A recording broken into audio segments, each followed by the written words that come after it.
ফেসিবাদ সরকার আওয়ামী লীগের বিরুদ্ধে কথা বলি। বর্তমান যারা উপদেষ্টা আছেন এদের পিএসের যেই ব্যাংক ব্যালেন্স এই সব হিসাব নিকাশ আমার ফোনে ছিল এবং এদের তথ্যগুলো আমি একমাত্র ব্যক্তি বাংলাদেশে দাঁড়িয়ে আমি এদের তথ্য ফাঁস করেছিলাম। বলছিলাম যে যমুনা থেকে 40 কোটি টাকার মতো এদের পিএসরা নিয়েছে এবং প্রায় 200-300 কোটি টাকার মালিক এই আসিফের পিএস মুয়াজ্জিম। তো এটা আমার জন্য কাল হয়ে দাঁড়াইছে।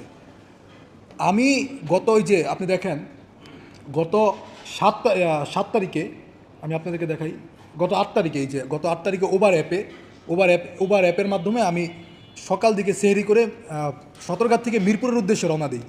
এক ব্যক্তির থেকে আমি টাকা পাইতাম। তো হঠাৎ করে চারপাশ থেকে আমি যখন মিরপুরে মুভ করি তখন পিছর থেকে মানে মিরপুরের রাস্তা থেকে 4-5 জন অস্ত্র নিয়ে আমাকে ধাওয়া করে। তাদের কাছে পিস্তল ছিল এবং আরও কিছু অস্ত্র ছিল। তো আমার যে ওভার ড্রাইভার আমি তাকে বললাম যে ভাই আপনি ভয় পাবেন না, পিছের থেকে তো ডাকাত বলে চিল্লাচ্ছে, আপনি থানার দিকে গাড়ি ঢুকানোর চেষ্টা করেন, আশেপাশে যদি কোনো থানা থাকে। পরে আমাকে উনি বললো যে ঠিক আছে ভাই আমি থানার দিকে মুভ করতেছি। থানার দিকে যখন গাড়ি ঢুকায় পিছের থেকে উনি আমার গাড়ি সামনে থেকে অস্ত্র দিয়ে আটকায়, সেখানে মব সৃষ্টি করে। তারা 5-6 জন ইয়াং ছেলে এবং অনেকে মাস্ক টাক্স পরা, কালো ড্রেস পরা ছিল, কালো শার্ট পরা, আমাকে আটকিয়ে এরা বলতেছে যে ডাকাত।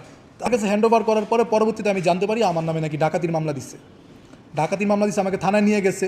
আমার ঘটনা হচ্ছে মিরপুরে। আমার মামলার চার্জশিটে লেখা আছে যে আমাকে নাকি হাবিবনগর 300 ফিট থেকে ধরা হয়েছে। কিন্তু আমি একজন দুবাইতে ব্যবসা করি, সেখানে পড়াশোনা করি এবং দেশের বর্তমান পরিস্থিতি নিয়ে ভারতের বিরুদ্ধে কথা বলি। তো এরকম একজন ছেলে একটা ডাকাতি করতে যাবে, এটা মানে বিশ্বাসযোগ্য হয় কীভাবে, এটা আমার মাথায় ধরে না।